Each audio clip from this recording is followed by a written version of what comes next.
Hello my friends and welcome, my name is Dennis and this is the latest update from Ukraine.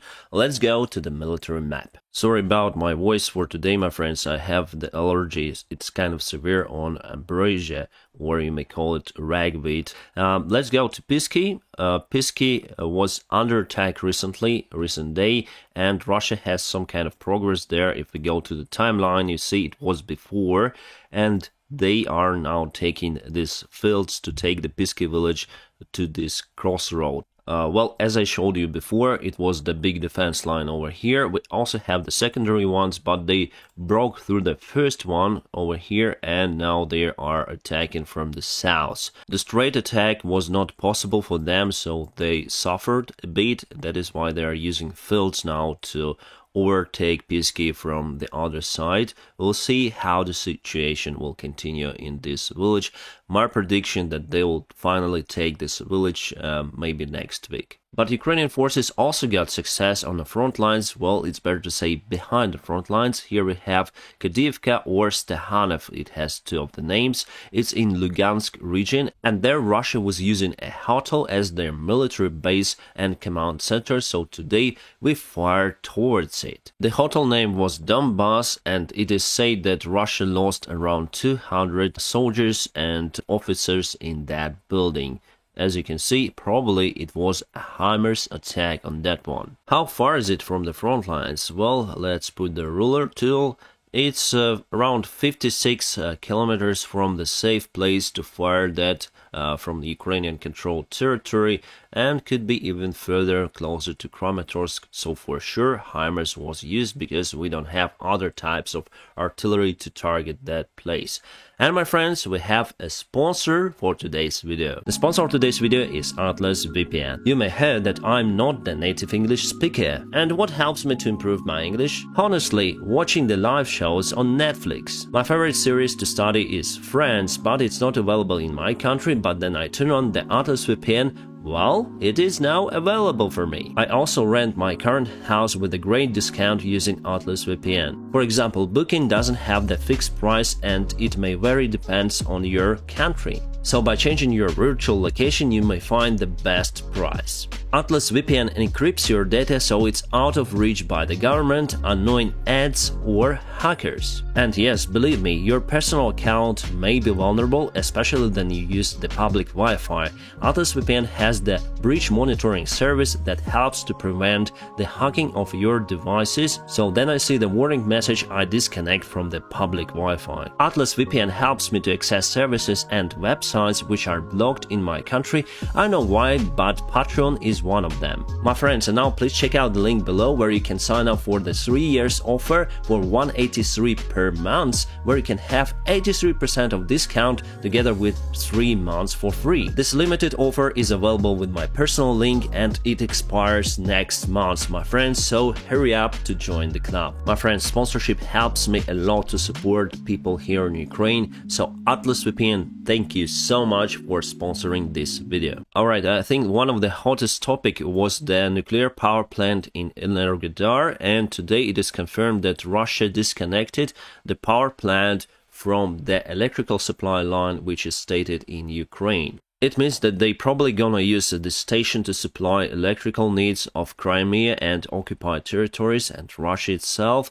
We have the information that they put Rosatom engineers on the station, and also have some of the message from my subscriber. He is very competent in that part. He said that presumably those 6 nuclear reactors can supply each other. So if 5 reactors shut down, one could be operating, supplying energy to support the others. I'll put his comment to community tab of my channel for you just to get familiar with it. What he says that Fukushima scenario is quite unlikely in this situation, and honestly I also believe like that.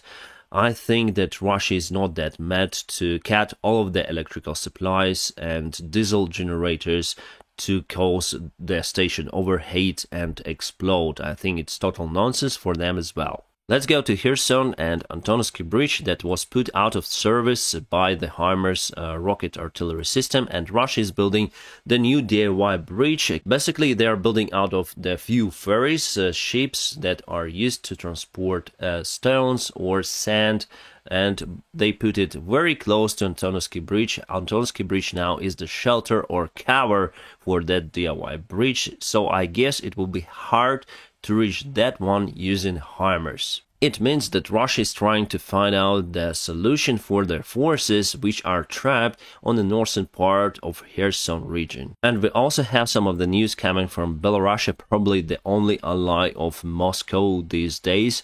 And they also have Sukhoi Su-24 frontal bomber. It's the tactical one, and Belarusian leader Lukashenko said that they upgraded those airplanes to be able to carry nuclear weapons. Well, this country is also under the sanctions, but not as hard as Russia, so I think we need to increase, not we, but our Western allies should increase the push on that country and also move the military infrastructure close to Belarusian borders, because now they provide risk for the NATO countries. This is Tyrol factory on Russian occupied territory in Gorlovka, which is very close to Donetsk. From the information we have, there is the electrical station which is on fire, so not exactly the factory itself, because it's kind of chemical. Latvia continued to shut down the Soviet time monuments. I think it is great, my friends, and they should have got rid of that stuff. Then they proclaimed independence, and we should have done the same here in Ukraine, because Russia used that symbols to justify their presence in particular areas. So ex-empire, ex-Soviet Union, we need to forget about that dramatic past. And some of the monuments, of course, were saved and put to museum just for people to understand the previous history of the country development. I think it should be done like that, but there are many monuments, so you cannot just put them all together in museums. There will be not enough museums, so that is why they are, and we also destroying the Soviet era monuments. Yeah, Russia now lives in George Orwell novel. Their propaganda media say that Russian people changed to the new model of reduced consumption. So they do not call it poverty, they call it new model of reduced consumption. Then people buy more cheaper products. However, still the majority of the Russian population do not understand why it happened. The main cause is Putin, not Ukraine. And Russia continued to arrest opposition leaders. This time it's Yevgeny Ruzzian, who was a very tough politician figure in Russia. He was arrested and put under the prosecution basically because of his position that he is against of this war in Ukraine. And here's the Ruzzian himself. He used to be the last big opposition figure in Russia. Most of the oppositioners just left the country for good or were jailed in prison by the Russian regime. So Russia clearly is the dictatorship country. Putin orders an expansion of the armed forces, and it means that he is getting ready for the long-term war. Well, I do not expect that Putin will go on fight during this winter, because in a cold period those forces could be less effective, so I do expect that Russia may try one more big attack. It shouldn't be as big as on 24th of February, but it will be big, and it's gonna start in the spring next year, 2023. However, by that time, Ukraine will have all the weapons required and Russia will fail again. One more strike was done on Russian barracks in Donetsk city. Some of the Russian journalists or blogger went to this area and filmed brave Russian soldiers, and after that we received that information from that journalist in particular, and we destroyed that building with the help of the HIMARS, I'm sure about it. So the building is out there totally demolished, and Russia obviously lost some of the soldiers there as well. There is an article published in Guardian, 5 predictions for the next 6 months, and they predict that war may continue further than 6 months, around 1 year. Ukraine and Russia now are in a coffin corner position. It's the aviation term. Then you climb very high, then your maximum speed is almost equal your stall speed. So the situation here is just like that. So we are in lack of resources to go on a counterattack, and Russia is in lack of resources to continue their attack. It means that we are on some sort of level position war, kind of standstill coffin corner situation. The Baykar company CEO Haluk Bayraktar said that no matter how much money Russia may give to our company, we'll never sell them our Bayraktars, and that's awesome. Right, breaking news. While I'm recording this video, we have the information about the explosions near to Antonovsky Bridge. I hope that ferry bridge, DIY bridge that Russia construct there, was just demolished today. We're gonna see the news update today. I'll keep you in touch. Right, here we have the Russian armor vests and just a plain iron plate. Kind of interesting, the red one, and our guys just did some shooting of that. They fired firstly with the pistol. Pistol didn't penetrate the armor. Oh no, it cracked just a little. And now it's AK-74 or AK-47, whichever you like. So shot, and obviously there are holes in that.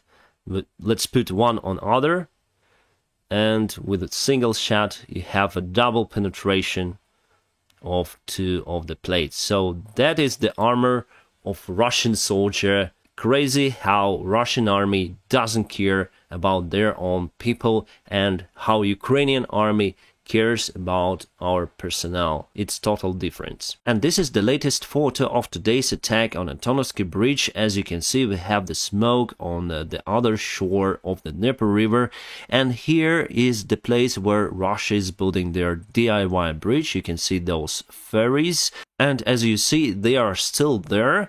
And from other side, I don't know whether they were building those ferries or not.